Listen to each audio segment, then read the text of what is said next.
Si l'administration a vocation à gérer la chose publique, à servir l'intérêt général ou commun, il apparaît logique que des groupes d'intérêt ou des individus ont cherché et réussi à l'instrumentaliser. Ceci pour imposer leur conception de l'intérêt général dans le meilleur des cas. Pour servir des intérêts particuliers dans le pire des cas, c'est un comportement qui se donne à constater dans plusieurs corps de l'administration du pays.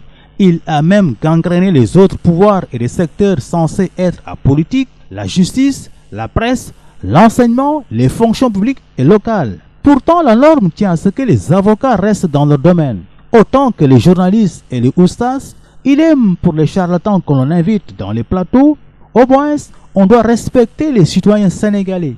Avec ces entorses à la règle, ce sont les métiers et fonctions qui en pâtissent. Pourtant, avocats, greffiers, journalistes ou membres de notre corps sont tenus d'agir avec responsabilité et de faire respecter leur corps. Si tout un chacun joue son rôle là où il est, il ne peut pas y avoir de problème. En conséquence, celui qui veut faire la politique est totalement libre, mais il doit prendre toute la mesure de son appartenance à une corporation. On ne doit pas faire la politique au détriment de la crédibilité de son domaine d'activité. Il est donc temps qu'on ose dire la vérité aux Sénégalais. Si l'on tient vraiment au développement du pays, est-ce que le nouveau régime aura le courage de s'attaquer et vaincre ce syndrome?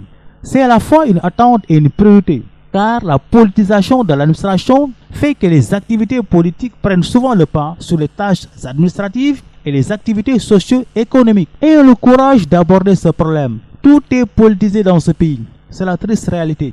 La politisation échappe en fin de compte à tout contrôle. Elle incite au rattrapage, finit par s'étendre à tous les niveaux de l'administration, ce qui a engendré un cercle vicieux, démobilisation des fonctionnaires en place, nomination politique. Pour dire vrai, une administration compétente et apolitique est une condition d'intégrité vis-à-vis du citoyen.